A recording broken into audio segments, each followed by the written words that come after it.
کیا ایران امریکہ جنگ سے ہمارے لیے کوئی چیلنجز کھڑے ہو سکتے ہیں یا ہماری پاک فوج کے لیے کوئی چیلنجز کھڑے ہو سکتے ہیں؟ پاکستان فیسیلیٹیٹر تو بن سکتا ہے آگے، لیکن گارنٹر نہیں بن سکتا. پاکستان کہہ رہا ہے کہ ہم نے نہیں کیا، تو پھر یہ وہ کنٹرولڈ پریشر ہیں جو انڈیا ہمارے پہ رکھے ہوئے ہے. جی السلام علیکم، آپ دیکھ رہے ہیں آزاد سیاست. میں ہوں عریج فاطمہ.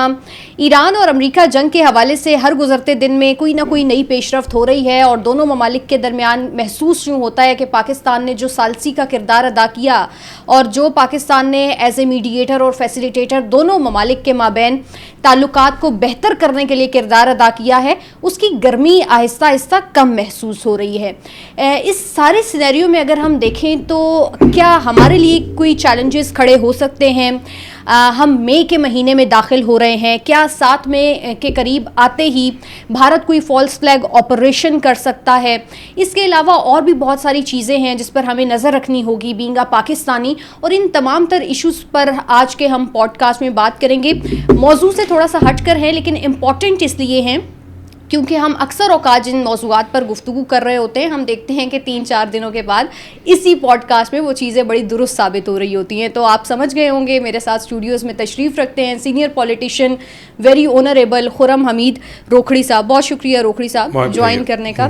اچھا روکھڑی صاحب، صرف ایک سوال میں آپ سے یہ کروں گی کہ آپ نے مجھے لاسٹ پوڈ کاسٹ میں بتایا تھا کہ سنڈے تک پاکستان سٹینڈ بائی پہ رہے گا اور منڈے سے چیزیں نارملائز ہونا شروع ہو جائیں گی، اور بالکل ویسا ہی ہوا. اور سیکنڈلی آپ نے مجھے یہ بھی بتایا تھا کہ بڑا مشکل نظر آتا ہے کہ ایران آ کر امریکہ کے ساتھ میز پر بیٹھے گا. آپ آئندہ آنے والے دنوں میں اس حوالے سے کیا دیکھ رہے ہیں؟ دیکھیں، ٹرمپ نے کلیئرٹی کے ساتھ کہہ دیا بڑا لاؤڈ اینڈ کلیئر کہ جو بھی بات کرو ابھی فون پہ کرو گے. ٹھیک ہے، اور ایران کے لیے مشکلات میرے خیال میں بڑھ رہی ہیں ہر آنے والے دن میں. اور آج یہ جو وزٹ ہے کنگ چارلز کا امریکہ میں، یہ بہت اہم ہے. اچھا، اس کے اندر ان کی اسٹیٹمنٹس اگر آپ دیکھیں تو کوئی بعید نہیں ہے کہ آنے والے دنوں میں یونائٹڈ کنگڈم الائنڈ ہو جائے گا یو ایس اے کے ساتھ. اچھا، جو کہ بہت بڑی خبر ہے. اچھا روکھڑی صاحب، پاکستان نے اس تمام تر معاملے میں بڑا اہم کردار ادا کیا. ہم جس طرح سے بھی، جس طریقے سے بھی ثالث کا کردار ادا کر سکتے تھے، وزٹس بھی ہوئے، فیلڈ مارشل کے بھی ہوئے، پرائم منسٹر کے بھی ہوئے، اسحاق ڈار صاحب کے بھی ہوئے. اب ایک سوال جو بہت زیادہ گردش کر رہا ہے ہر عام ذہن میں، اور وہ یہ ہے کہ کیا ایران امریکہ جنگ سے ہمارے لیے کوئی چیلنجز کھڑے ہو سکتے ہیں یا ہماری پاک فوج کے لیے کوئی چیلنجز کھڑے ہو سکتے ہیں؟ بہت زیادہ ہو سکتے ہیں. اچھا روکھڑی صاحب، وہ کیسے؟ پہلی چیز ہے کہ آپ ایران پہ ڈیپینڈ کرتا ہے کہ ایران اس جنگ کو کیسے لے کے جاتا ہے. Iran versus U S A ہے، ایران ورسز اسرائیل ہے، یا ایران نے جیسے پہلے کیا ہے کہ ایران سعودیہ کے خلاف چلا جاتا ہے مثال کے طور پہ، تو آپ کی فورسز سعودیہ موو کر چکی ہیں. پہلی چیز یہ ہے. لیکن ہم دیکھتے ہیں کہ ایران سعودیہ نہیں جاتا. ہم اس پیٹرن پہ غور کرتے ہیں کہ ایران کی جنگ ایران اور امریکہ کی ہے، اور ایران کوئی ایسا ایڈونچر نہیں کرتا جو اسے نہیں کرنا چاہیے، اور ایران سعودیہ کے ساتھ کوئی چھیڑ چھاڑ نہیں کرتا. تب بھی ہمارے اوپر بہت پریشر ہے، کیونکہ آپ کا جو 900 کلومیٹر کا بارڈر ہے اس کے اوپر بہت پریشر آئے گا اگر یہ صورتحال بنتی ہے. مہاجرین جب اس طرح کی جنگ لگتی ہے تو وہاں سے لوگ نکلتے ہیں، وہ نکل کے کہاں جائیں گے؟ آپ یہ نہیں کہہ سکتے کہ یعنی ایک پریشر آئے گا مہاجرین کا. اسمگلنگ میں آل آف اے سڈن بہت زیادہ اضافہ ہوگا اگر جنگ لگتی ہے، بہت زیادہ. پراکسی نیٹ ورکس جو ہوتے ہیں ملکوں کے جو دوسری جگہوں کے اوپر ہوتے ہیں، جس کی مثال ہم لاسٹ دیکھتے ہیں کہ سکردو میں جو کچھ ہوا، تو اس طرح کے ایونٹس کے لیے پاکستان کو بہت زیادہ کیئرفل بھی رہنا پڑے گا اور بہت تیار بھی رہنا پڑے گا.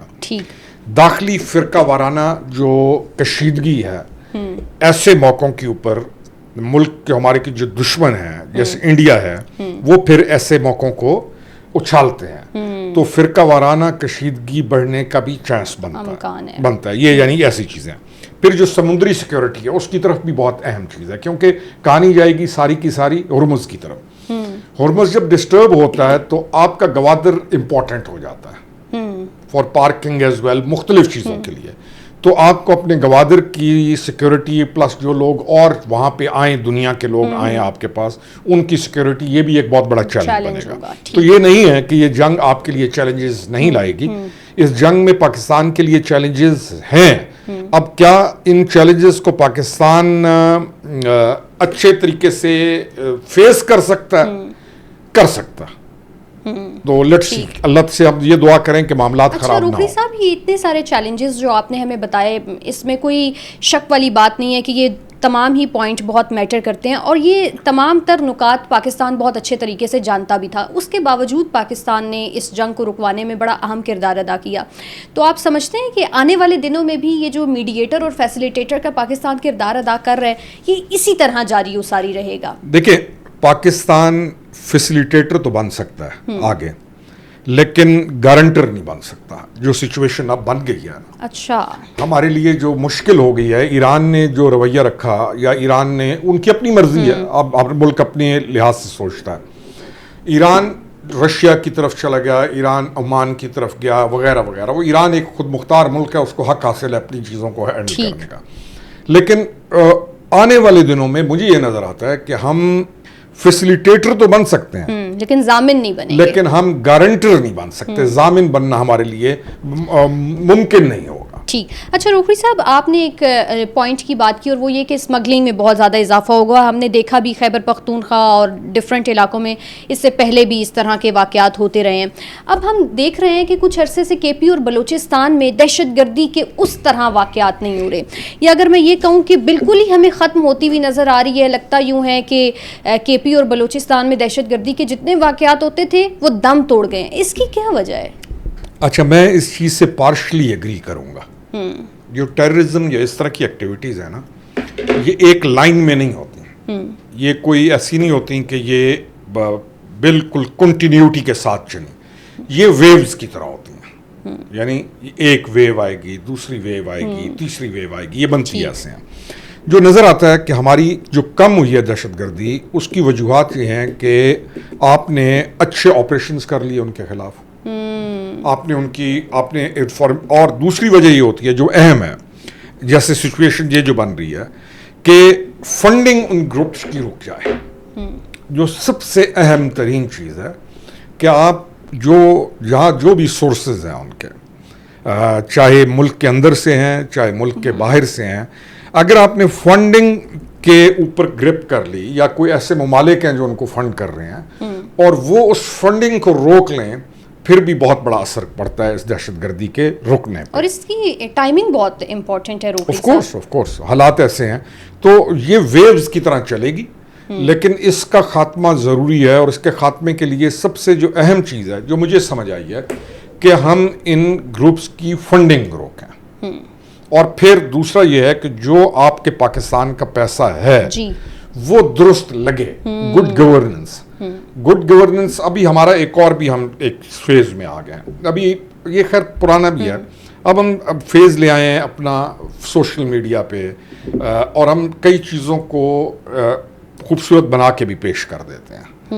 تو اب یہ جو بڑے لوگ ہوتے ہیں یا جو اوپر بیٹھے ہوئے ہوتے ہیں, جن کے پاس بڑا آدمی ہوتا ہے اقتدار کے ساتھ اور سیٹ کے ساتھ, تب بڑا ہو جاتا ہے اور اہم بھی ہو جاتا ہے. اب ان کو یہ معلوم کرنا ضروری ہے کہ ایکچوئل سچویشن کیا ہے, لوگوں کی پلس کے اوپر دیکھنا, اور گڈ گورننس آپ کریں گے تو آپ اس معاملے کو کور کر جائیں گے. ٹھیک. اور ڈیجیٹل دہشت گردی کی جب ہم بات کرتے ہیں روکھڑی صاحب, تو جب سے یہ مارکہ حق ہوا ہے تب سے ہم دیکھتے ہیں آن اینڈ آف جو بھارت ہے وہ اس میں سب سے زیادہ ملوث ہے, اور پاکستان کے خلاف جتنے بھی اکاؤنٹس انہوں نے بنائے ہیں وہ بڑے ایکٹیو رہتے ہیں. ہم مئی میں داخل ہونے جا رہے ہیں, 7 مئی کے قریب آتے ہی آپ دیکھ رہے ہیں کہ بھارت کوئی اور جارحیت کر سکتا ہے.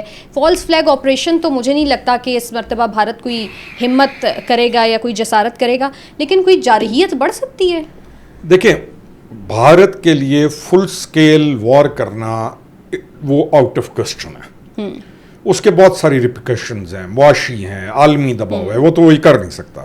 لیکن وہ جو کر سکتا ہے وہ آپ کی لائن آف کنٹرول پہ پریشر بڑھا دے گا, وہ آپ کی سائبر سیکیورٹی کو کمپرومائز کرنے کی کوشش کرے گا, وہ کوئی نہ کوئی پھر اسی طرح فالس فلیگ آپریشن وہ کر سکتا ہے. اس طرح کی چیزیں وہ اس طرح کے پریشرز بڑھا سکتا ہے, آپ کی جو ڈپلومیسی ہے اس کو ڈسٹرب کر سکتا ہے.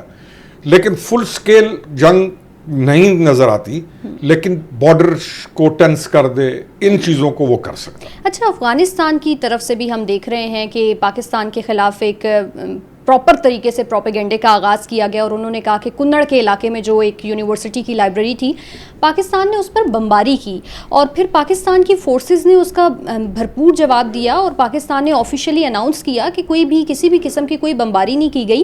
روکھڑی صاحب فرق یہ ہے کہ پاکستان کا بڑا ایک کلیئر سٹانس ہے اور وہ یہ ہے کہ جب بھی دہشت گردوں کو کے ٹھکانوں کو ٹارگٹ کیا جاتا ہے افغانستان کے اندر تو پاکستان اس کو ایکسیپٹ کرتا ہے اور بتاتا ہے کہ ہم نے کیے ہیں ٹارگٹس, لیکن اس مرتبہ پاکستان نے ڈینائی کیا ہے اور ہم دیکھ رہے ہیں کہ مسلسل ایک پروپیگنڈا ہے جو افغانستان کی طرف سے جاری و ساری ہے. آپ اس معاملے کو کیسے دیکھ رہے ہیں؟ دیکھیں, اگر پاکستان نے کیا ہوتا نا وہ اٹیک تو پاکستان اس کو کلیم کرتا. جی, اگر پاکستان نے جب کہا, پاکستان کہہ رہا ہے کہ ہم نے نہیں کیا, تو پھر یہ وہ کنٹرولڈ پریشر ہیں جو انڈیا ہمارے پہ رکھے ہوئے ہے. یہ کنٹرولڈ پریشرز, کچھ نہ کچھ ایکٹیویٹی کرا دی افغانستان میں, افغان ان کے ساتھ الائنڈ ہیں اور اس کنٹرول پریشر سے پوری دنیا میں ایک میسیج دینے کی کوشش کی اور سافٹ جو ٹارگٹس بتا کے جی کہ یہاں پہ یہ ہو گیا وہ ہو گیا. تو آئی تھنک کہ یہ وہ controlled pressure tactics of India ہیں جو الائنڈ ہیں افغانستان کے ساتھ, جو ہمارے اوپر وہ رکھتے ہیں ہر مہینے ڈیڑھ کے بعد کوئی نہ کوئی ایسی چیز. اور یہ آپ دیکھتے ہیں جو بھارت کے جتنے بھی ٹیکٹکس ہیں جو کہ اب الائنڈ ہیں افغانستان کے ساتھ, یہ آنے والے دنوں میں مزید اس طرح بڑھیں گے 100%. آپ دیکھیں نا, ایک الائنمنٹ جب ہو گئی اور ایک گروپ نے دوسرے گروپ کے ساتھ مل کے اپنا الائنس بنا کے کام شروع کیا, تو آپ کو تو تیار ہونا چاہیے کہ وہ کریں گے. بہت شکریہ روکھڑی صاحب آپ کا. آپ لوگوں سے ملاقات ہوگی نیکسٹ پوڈ کاسٹ میں. اپنا خیال رکھیے. اللہ حافظ.